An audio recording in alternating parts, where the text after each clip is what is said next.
reaffirmed our democratic credentials, and we have done so by returning to the people, the sovereign of our nation, for a mandate to serve. We have, in this context, put our nation on consistent and predictable journey of deepening and maturing our democracy. Tomorrow, I will emulate that honored tradition and hand over the mantle to my successor, Dr. William Samoei Ruto, and I am profoundly grateful for the honor and privilege that you bestowed upon me to serve as the fourth president of this great republic of Kenya.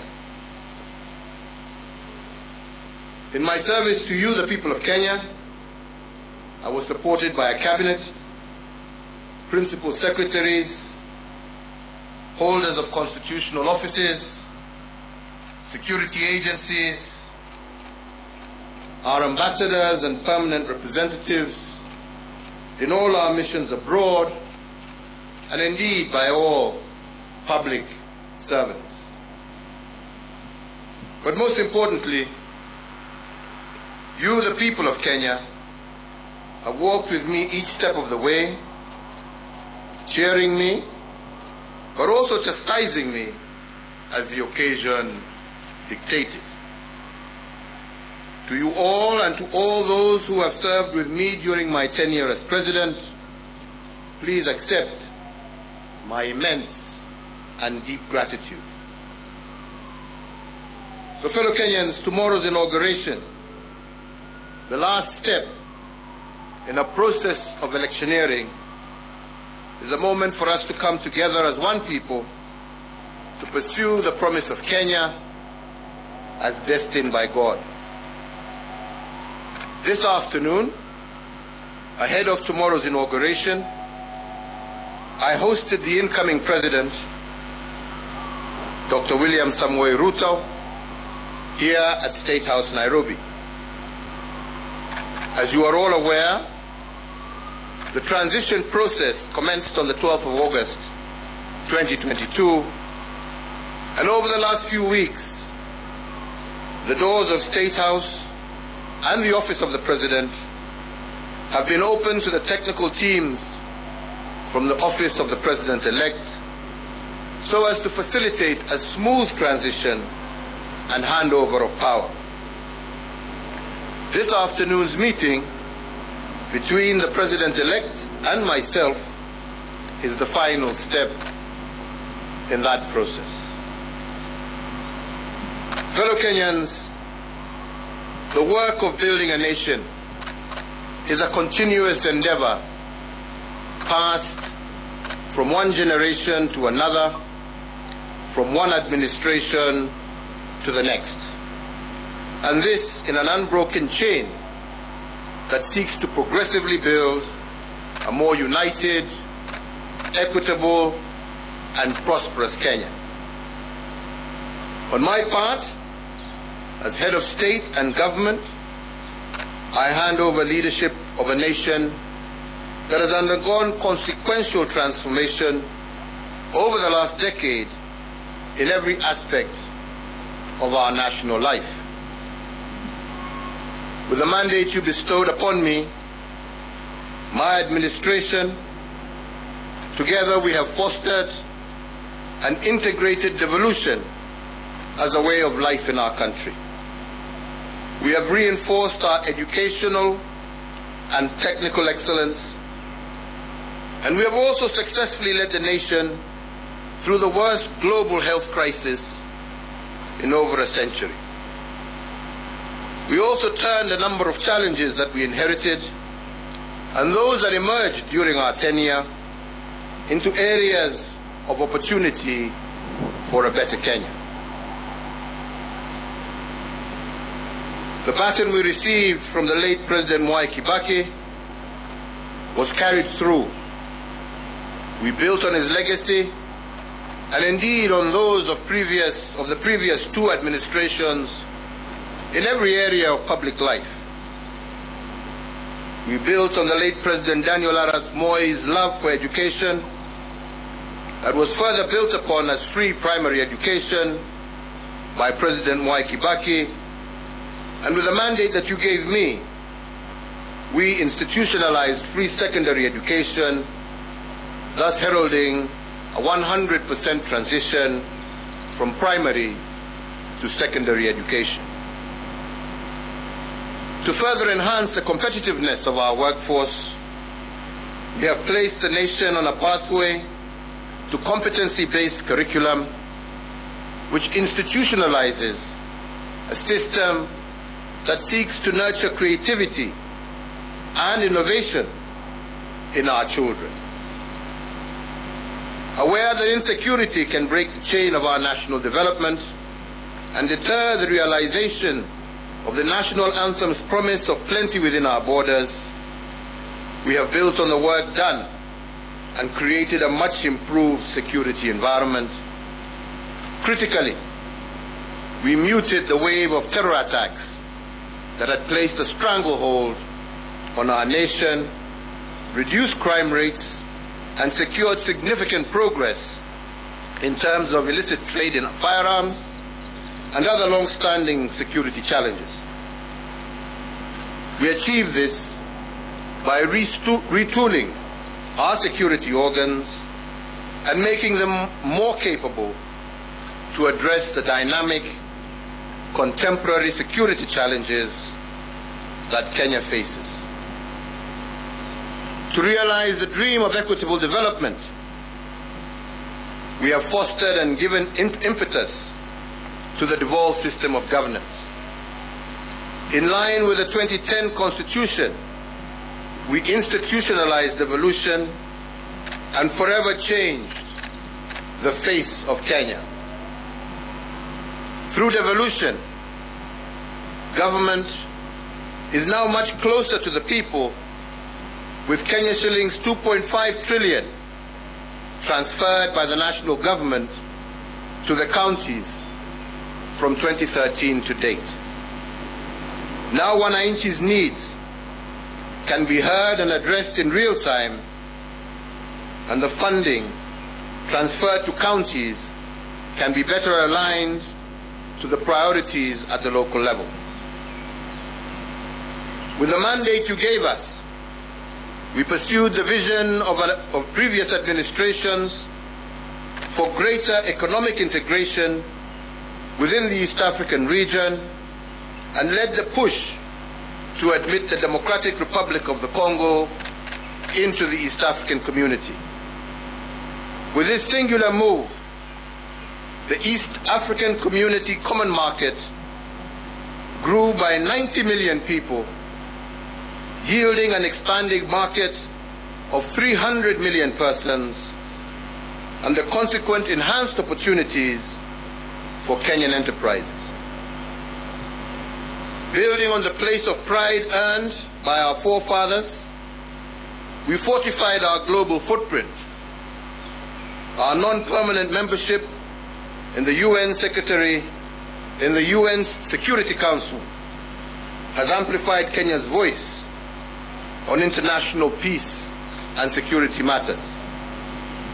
Indeed, from 2013 to date, we have had over 100 inbound and outbound state visits, hosting heads of state and government from across the world, and Kenya is now a consequential voice and an undisputed leader in continental and global issues. This has enhanced opportunities for Kenyans in both the diaspora, but also within the international civil service. As a consequence, diaspora remittance have increased tenfold over the last decade, and they now stand at an all-time high at over Kenya shillings 400 billion per annum as of 2021, surpassing some of our traditional exports as foreign exchange earner. We have also built on the aspiration of the independence generation to foster inclusivity and gender parity. we have furthered the pioneering spirit of the second administration that elevated women leadership, and in an unbroken chain built on the progress made under the third administration, and we have vastly expanded women's participation in governance and significantly increased the number of women in cabinet and in senior ranks of government as well as our security organs. Indeed, we have built on President Mwai Kibaki's path-breaking investment in infrastructure. We hand over 11,500 kilometers of newly tarmac roads under our administration, doubling the number of kilometers constructed from the dawn of the Republic to 2013. My administration has upgraded Kenya's infrastructure in terms of roads, ports, bridges, fiber optics, power generation and transmission, and as a result, Kenya now stands out as an investment destination of choice and a continental as well as a global hub. In enhancing service delivery, with the mandate you gave us, we also transformed the way government services reach the Mwananchi. We did this through the introduction of Huduma Centers and the e-Citizen online platform, which together have made access to public services a fast and pleasant experience and not the toll that every citizen had to endure in the past to obtain basic services. Now passport applications, birth certificates, marriage certificates, business registration, driver's licenses, and so many others can be done online from anywhere in the world. As a digital government, we successfully transitioned from analog to digital television and radio, resulting in the country today being home to 130 TV stations, up from 14 in 2013, and 204 radio stations, up from 130 in 2013. These figures do not factor the massive expansion in the digital space that has seen many hundreds of thousands of Kenyans successfully monetize various digital communication avenues. I have immeasurable pride in having the magical tag of Made in Kenya affixed to a much wider range of products, and my administration has reinvigorated domestic manufacturing and diversified our exports of finished products.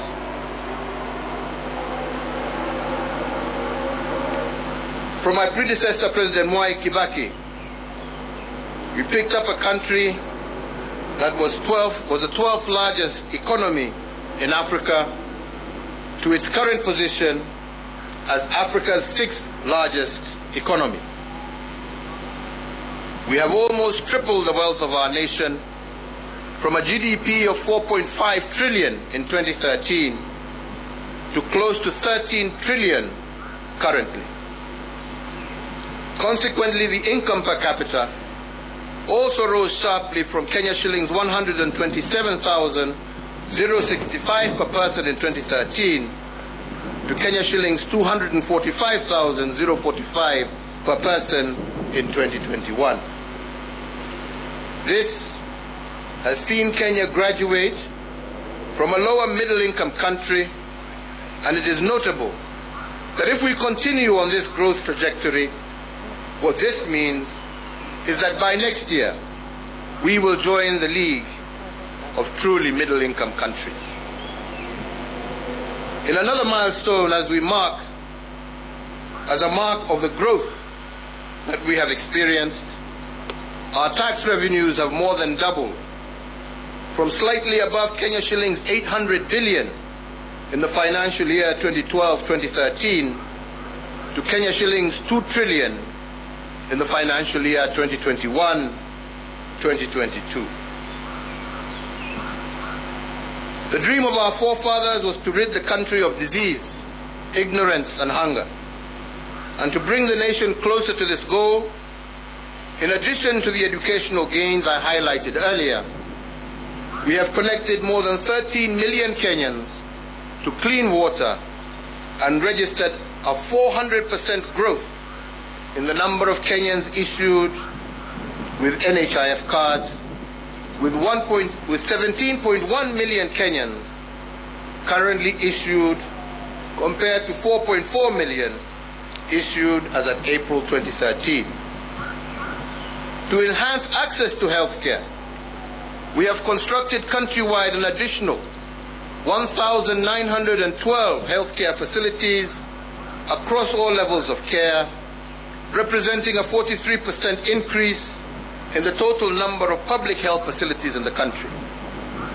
These facilities range from the recently commissioned modern state-of-the-art Level 6 Kenyatta University Teaching, Referral and Research Hospital to health centers and dispensaries at the village level. So, fellow Kenyans, every administration has added arrows to our national quiver in energy production. When I took the oath of office in 2013, Kenya's total grid was 1,300 megawatts. This now stands at 2,700 megawatts. But even as we doubled power production, we ensured that our exploits did not break the intergenerational chain of sustainable development. Thus, 80% of the power that Kenya generates is green energy, propelling Kenya to an unenviable position as a continental leader and a pioneering global role model in the generation of green energy. To share in this plenty with all Kenyan families, we have tripled the number of households with access to electricity by connecting an extra 6.3 million households, up from 2.3 million households in 2013. So I therefore hand over in an unbroken chain a country that has connected more people to electricity, more homes to electricity, than any other country in Africa over the last decade. We also heeded that intergenerational call to be conscious, to conserve our heritage and splendor, so as to pass it on to future generations in as good a state as it was given to us, if not better.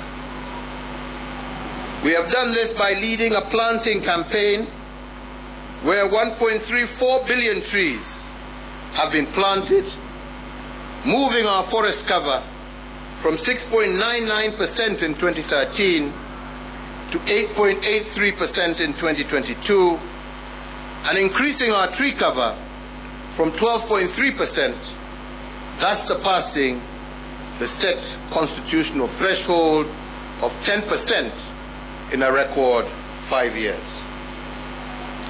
As a result of our conservation efforts and other legal and institutional reforms, we have also recorded the lowest levels of poaching in our nation's history, and thus registering the highest wildlife population for our Big Five and a majority of other wildlife species that share Kenya with us.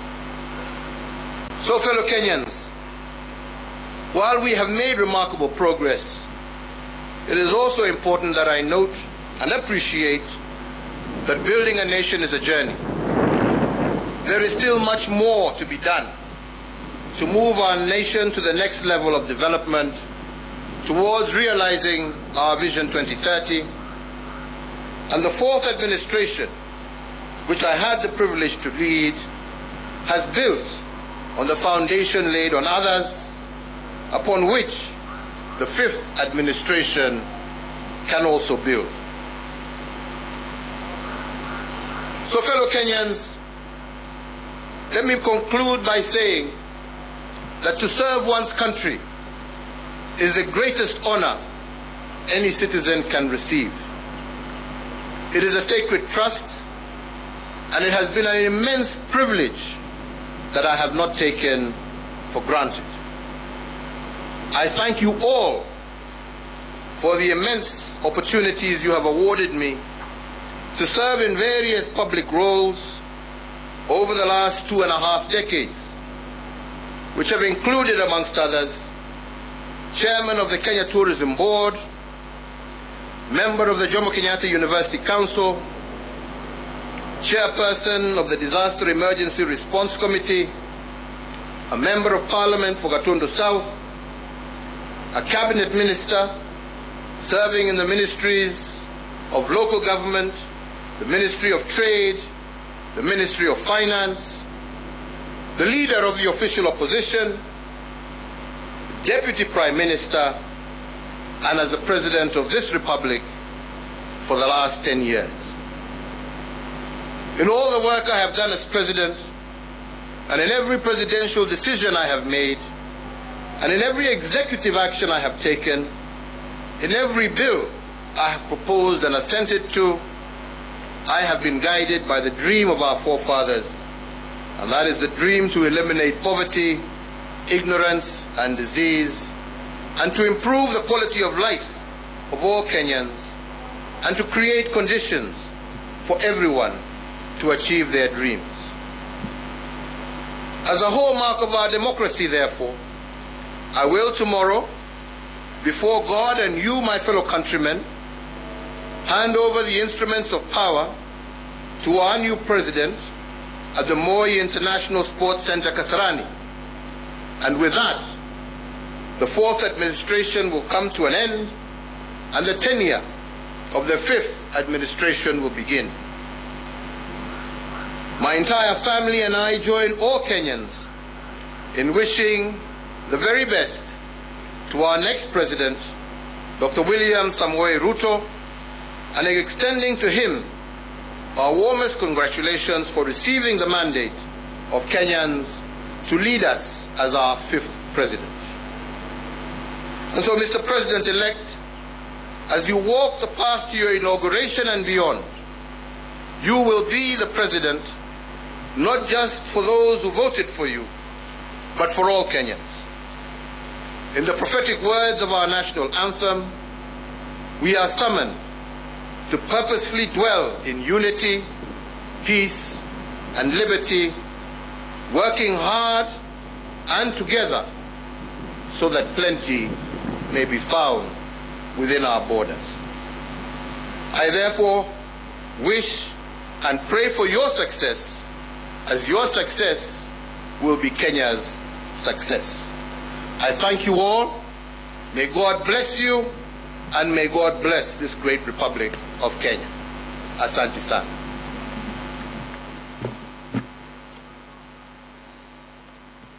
Thank you.